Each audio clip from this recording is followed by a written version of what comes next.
প্রিয় দর্শক আসসালামু আলাইকুম। 3D take Bangla pro YouTube চ্যানেলে সবাইকে স্বাগত জানাই। আজকের এই ভিডিওটি শুরু করছি। ভিউয়ার্স, আজকের এই ভিডিওটি কি সম্পর্কে সেটা আপনারা থাম্বনেল থেকে বুঝতে পেরেছেন যে আপনারা যদি কখনো আপনাদের অ্যান্ড্রয়েড ফোনে মাউস ব্যবহার করেন এবং মাউসের আইকনটি যদি ছোট হয় বা দ্যাট মিন স্মল হয়, সেক্ষেত্রে কীভাবে লার্জ করবেন, দ্যাট মিন আপনি বড় করবেন। দেখতে পাচ্ছেন ডিসপ্লেতে আমার মাউসের লোগোটা কিন্তু অনেক বড় দেখাচ্ছে, চাইলে কিন্তু আপনারা বড় করতে পারেন এইভাবে করে যে কোনো অ্যান্ড্রয়েড ফোনে। সো গাইস, এই ফিচারটি কীভাবে আপনি অন করবেন বা আপনার অ্যান্ড্রয়েড ফোনে কীভাবে মাউস কানেক্ট করার পরে মাউসের যে লোগো আছে সেটা কীভাবে বড় করবেন সেটা দেখাবো আজকের এই ভিডিওতে।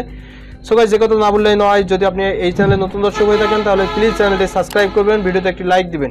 সো গাইস, এর জন্য কোনো ধরনের অ্যাপ্লিকেশন ডাউনলোড করতে হবে না, এটা আপনার ফোনের সেটিংস অপশন থেকে হবে। এর জন্য চলে যেতে হবে আপনার ফোনের সেটিংস অপশনে।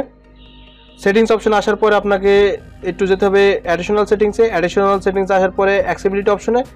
অ্যাক্সেসিবিলিটি অপশনে আসার পরে আপনারা একটু নিচে চলে আসবে। নিচে এসে দেখতে পারেন যে লার্জ মাউস আছে। এই অপশনটি যদি আপনারা অন করে রাখেন তাহলে আপনাদের মাউসের আইকনটি অনেক বড় দেখাবে, আর যদি এটা ডিসেবল করে রাখেন তাহলে মাউসের আইকনটি ছোট দেখাবে।